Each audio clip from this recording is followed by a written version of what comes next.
I'm being sued by a junk credit card buyer, debt buyer. Okay.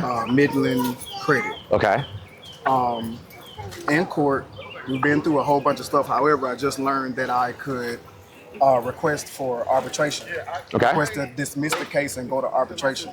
So I filed that, sent that to them, but they haven't responded, and it's been probably 2 months now. Okay. What? Have you had a hearing before a judge or a court yet? Not an official hearing. We did the preemptory hearing. Okay, so they filed the lawsuit, they served you, you put in an answer, you went to court, the judge said, okay, well, y'all try to figure it out, and then they've set another hearing date for some day in the future. Right. Right? Okay. I mean...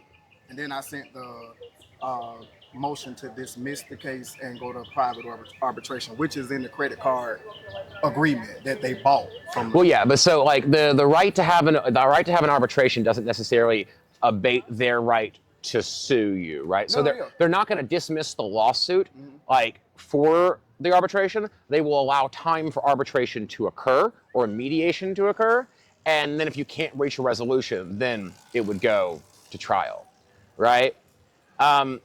The easiest thing though is like, how much is the debt?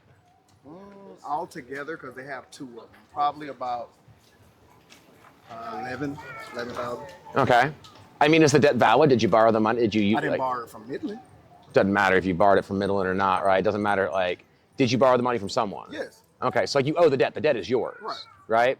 So the reality is, I mean, you could probably skip over a lot of those steps if you just contacted Midland or their attorneys directly and offered them a settlement amount. Yeah.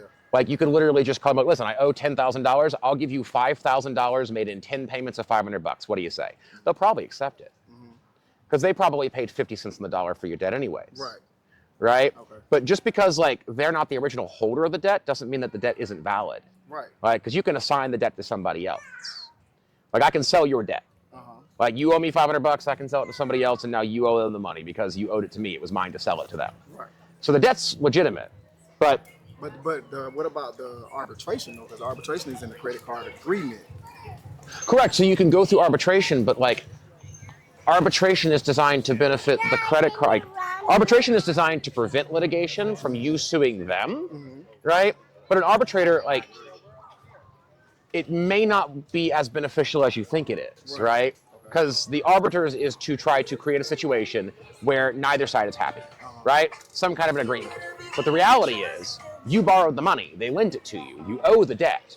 So, like, unless you have a specific reason why you're not paying them, like you have to have a justification, like, I lost my job, I've been unemployed for the last 6 months, I can barely put food on the table, and that's why I didn't pay them.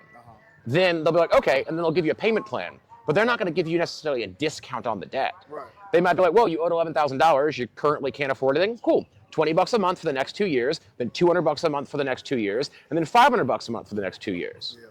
Whereas if you just call them and try to negotiate something yourself, they're more likely to just negotiate with you on better terms than they are with a mediator or an arbiter. Because those mediators are big corporations and they make their money from the banks. Right. So they're going to find out terms that are going to be less favorable for you. Yeah. Okay. Gotcha, man. Thank you. Absolutely. Yes, sir.